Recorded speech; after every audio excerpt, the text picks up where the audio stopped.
সম্মানিত ভিউয়ার্স, সবাইকে স্বাগত আমাদের ধানের মাঠে। আপনারা দেখতে পাচ্ছেন বিআর ২৯ জাতের ধান।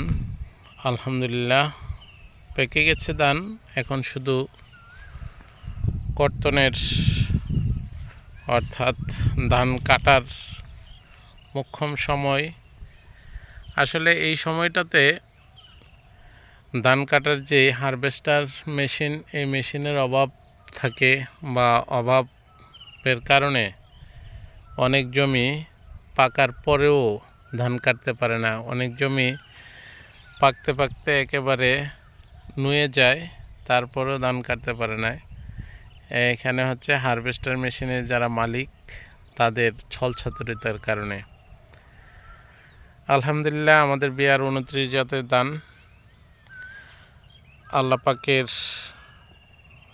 অসংখ্য অগণিত কৃপায়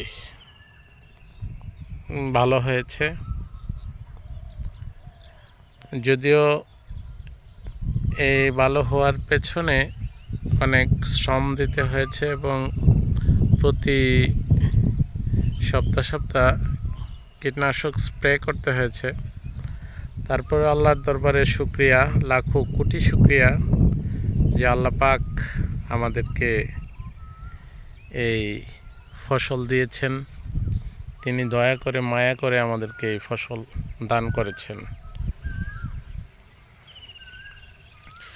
সোনালী ধানের মাঠ সত্যি অসাধারণ, চমৎকার অনুভূতি, চমৎকার পরিবেশ। ধানের জমিতে আসলে আসলে প্রাণটা জুড়িয়ে যায় যদি ফসলটা ভালো থাকে। যদি ফসলটা আক্রান্ত থাকে বা খারাপ হয়, তাহলে আসলে কৃষক যখন এই জমিতে আসে তখন আর মন মেজাজ কোনোটাই ভালো থাকে না। ইনশাল্লাহ আল্লাহ পাক দয়া করে মায়া করে আমাদেরকে এই ফসলটা দান করেছেন। এজন্য আল্লাহ পাকের দরবারে লাখো কোটি শুকরিয়া জ্ঞাপন করছি। এই ইরি ফসল আসলে খুব করাটা খুব কষ্টদায়কই। তারপরেও যদি এই ইরি ফসলটা বাংলাদেশে না আসতো, তা অনেক পরিবার বা দেশেও খাদ্যের যে ঘাটতি থাকতো তা পূরণ করার কোনো হাত ছিল না বা সম্ভাবনা ছিল না।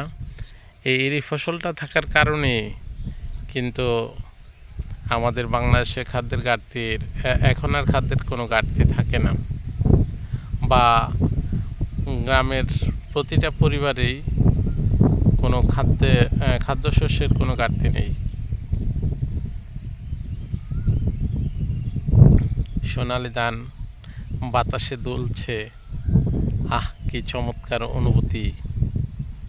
ওহে দয়াময়, আপনার দরবারে লাখো কোটি শুকর, আপনি এরকম দৃশ্য আমাকে উপভোগ করার মতো, আমাদেরকে উপভোগ করার মতো সুযোগ করে দিয়েছেন।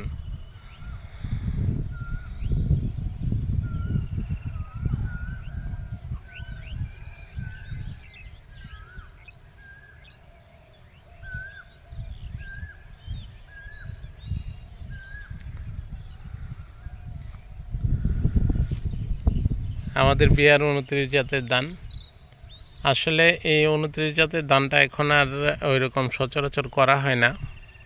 বিআর ২৮ এবং ২৯ এই জাতের ধানগুলোতে পোকামাকড়ের আক্রমণটা বেশি হয়, এই জন্য কৃষকরা এটা করতে চায় না।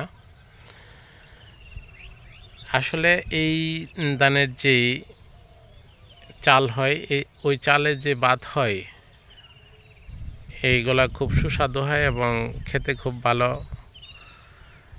এবং খাওয়ার উপযোগী।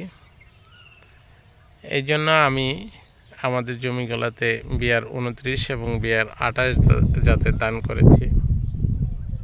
তারপরে পোকামাকড়ের অনেক আক্রমণ ছিল বা আছেও,